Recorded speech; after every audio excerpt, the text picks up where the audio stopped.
आदि शक्ति हिंदू धर्म में ब्रह्मांड की सर्वोच्च आदि ऊर्जा और सभी कारणों की पहली कारण है, जो सृजन, पालन और संहार के लिए रूप धारण करती है। आदि शक्ति हिंदू धर्म में ब्रह्मांड की सर्वोच्च आदि ऊर्जा और सभी कारणों की पहली कारण है, जो सृजन, पालन और संहार के लिए रूप धारण करते हैं और इन्हें दुर्गा, पराम्बा और पराशक्ति जैसे नामों से भी जाना जाता है। यह निर्गुण और निरंकार परमेश्वर का रूप है, जो सृष्टि में व्याप्त है और सभी शक्तियों का मूल स्रोत है। आदि शक्ति का अर्थ है शुरुआती शक्ति या मूल ऊर्जा। यह वह मौलिक ऊर्जा है जो पूरे ब्रह्मांड में व्याप्त है। आदि शक्ति ही सृजन, पालन और संहार के मूल कारण है। अपने मूल रूप में आदि शक्ति निराकार और निर्गुण गुणों से ही रहित है, लेकिन जब सृष्टि करनी होती है तो वे रूप धारण करती है। यह भी आदि शक्ति का ही एक नाम है। ये भी आदि शक्ति के ही पर्यायवाची नाम है, जिनका अर्थ है परम शक्ति। ब्रह्मा शक्ति के रूप में पूजी जाती है, जो काली और श्रीकुल नामक दो भागों में विभाजित है। वैष्णव संप्रदाय में महालक्ष्मी और उनके अवतार जैसे राधा, सीता, रुक्मिणी को आदि पराशक्ति का स्वरूप माना जाता है। अर्थवेद, देवी भागवत और मार्कंडेय पुराण जैसे प्राचीन ग्रंथ देवी आदि शक्ति को ही मूल मानते हैं। यह सभी शक्तियों का मूल स्रोत है, जिनमें अष्ट सिद्धि और नौ निधियां शामिल है। माँ दुर्गा के 9 रूप, जिन्हें 9 दुर्गा भी कहते हैं, शैलपुत्री, ब्रह्मचारिणी, चंद्रघंटा, कुष्मांडा, स्कंद माता, कात्यायनी, कालरात्रि, महागौरी और सिद्धिदात्री हैं। इन रूपों की पूजा नवरात्रि के 9 दिनों में होती है और प्रत्येक रूप अपने आप में एक विशेष गुण और शक्ति को दर्शाता है। माँ दुर्गा के 9 रूप। शैलपुत्री पर्वतराज हिमालय की पुत्री होने के कारण इन्हें शैलपुत्री कहते हैं। ये नवरात्रि के प्रथम दिन पूजी जाती है। यह माँ दुर्गा का दूसरा स्वरूप है, जो ब्रह्मचर्य का प्रतीक है। चंद्र घंटा, इनके माथे पर घंटे के आकार का अर्धचंद्र है, इसलिए चंद्र घंटा कहलाती है। यह देवी दुर्गा का तीसरा रूप है। कुष्मांडा, इस रूप में माँ पूरे ब्रह्मांड की निर्माता मानी जाती है।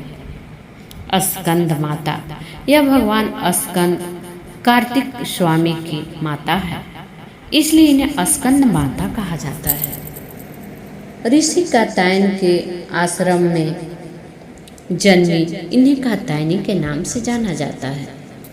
कालरात्रि, यह काल समय का नाश करने वाली देवी है। महागौरी, यह माँ दुर्गा का 8वां स्वरूप है, जो श्वेत वर्ण की है और बेहद सौम्य मानी जाती है। सिद्धिदात्री, यह माँ का 9वां और अंतिम रूप है, जो सभी प्रकार की सिद्धियां प्रदान करने वाली है। यह 9 रूप माँ दुर्गा की शक्तियों और रूपों का प्रतिनिधित्व करते हैं और नवरात्रि में इनकी पूजा करके भक्त जीवन में साहस, शक्ति और मुक्ति पाते हैं।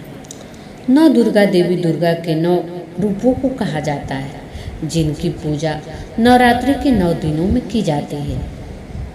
यह त्योहार देवी की शक्ति और बुराई पर अच्छाई की जीत का प्रतीक है, जिसे भक्त बड़े उत्साह और भक्ति के साथ मनाते हैं। नवरात्रि 9 दुर्गा देवी दुर्गा का विभिन्न रूपों का प्रतिनिधित्व करती है और नवरात्रि के 9 दिनों में उनके एक एक रूप की पूजा की जाती है। दुर्गा का कोई एक असली नाम नहीं है, क्योंकि वे आदि शक्ति और परमेश्वरी है, जिनका स्वरूप अनंत है। हालांकि वे सती, पार्वती और अन्य रूपों में अवतरित हुई और दाक्षायणी उनका मूल नाम था। जब उन्होंने राजा दक्ष की पुत्री के रूप में जन्म लिया था, बाद में उन्होंने पर्वतराज की पुत्री के रूप में जन्म लिया और उनका नाम पार्वती पड़ा।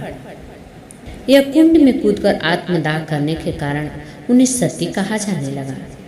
इसके बाद उन्होंने पर्वतराज हिमावन और रानी मैना की पुत्री के रूप में जन्म लिया, जिस कारण उनका नाम पार्वती पड़ा। महिषासुर नामक एक शक्तिशाली असुर ने देवताओं को परेशान कर रखा था और स्वर्ग पर कब्जा कर लिया था।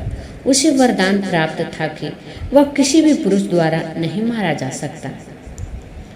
देवताओं की प्रार्थना जब देवताओं को महिषासुर से कोई रास्ता नहीं मिला तो वे भगवान ब्रह्मा के पास गए और उनसे मदद मांगे।